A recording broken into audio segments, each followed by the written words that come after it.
Pansamantala lamang nakalaya, hindi pa rin tapos ang pagsubok ni dating Senadora Laila De Lima.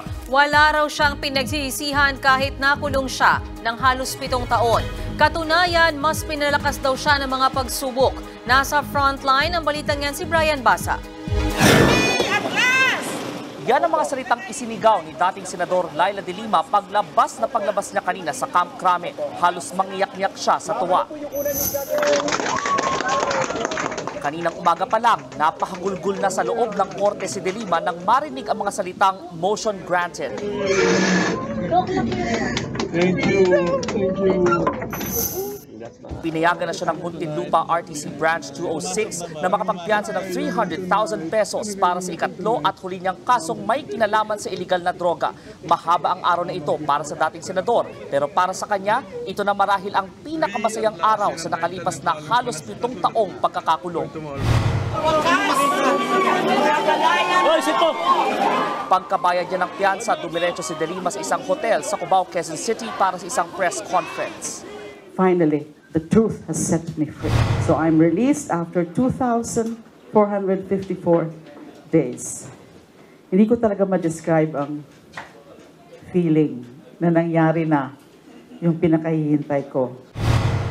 Nagpasalamat si De Lima sa mga sumuporta sa kanya mula ng ikulong noong February 2017 hanggang sa kanyang pansamantalang paglaya ngayon. Wala raw siyang anumang pinagsisihan sa pagtindig sa katotohanan, bagamat aminado ang dating senador na maraming oras at panahon ang nawala sa kanya. Hindi ko isusuko ang aking pagkatao at pagiging tao. They may have taken years of my life, but they will never take my humanity. I never allowed myself to even entertain any regret. No regrets. Sa kabila niyan, giniit ni De Lima na mas pinalakas siya ng mga pinagdaanan habang nasa loob ng PNP Custodial Center. Not only did I survive all these years of persecution and unjust detention, I came out stronger than ever, with an even stronger commitment to truth, justice, human rights, democracy, and the rule of law. Pero pansamantala pa lang namalaya ang dating senadora. Hindi pa tapos ang laban, bagamat kumpiyansa ang kampo niya na malakas ang kanilang laban para tuluyang mabasura ang kaso. Batay sa desisyon ng korte, pinabura nila ang hiling na makapagpiyansa si De Lima dahil bigura ang prosekusyon na patunayang malakas ang ebidensyang guilty ang dating senadora. Gayon din ang mga kapwa-akusadong sina dating Bureau of Corrections Director Franklin Bukayo at dating mga aide na sina Ronnie Dayan at Jonel Sanchez. Ang huling drug case na ito ni De Lima na lang ang hindi pa nadedesisyonan ng Muntinlupa RTC.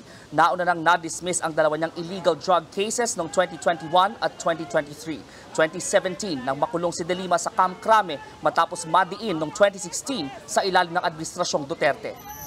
Ayon naman kay Justice Secretary Boying Remulla, patunay ang pansamantalang kalayaan ng dating senadora na independent ang hudikatura. Well, it just shows the independence of the judiciary, what I've always been saying in the very beginning, that we are independent from each other. It just shows that there is a democracy. Democracy is alive and well in our country. Nagpasalamat din si De Lima sa mga walang sawang sumuporta sa kanya, kabilang na si Senator Risa Ontiveros na naging emosyonal pa nang makausap ang dating senadora. Parang sumilip na ulit yung sikat ng araw. So we're all so happy to have you with us and we all love you very much. Nagbabalita mula sa Frontline, Brian Basa, News 5. Mga kapatid, Lucy Cruz Valdez po, maging maalam at may pakialam sa mga napapanahong balita sa bansa. Tumutok at mag-subscribe sa News 5 social media pages.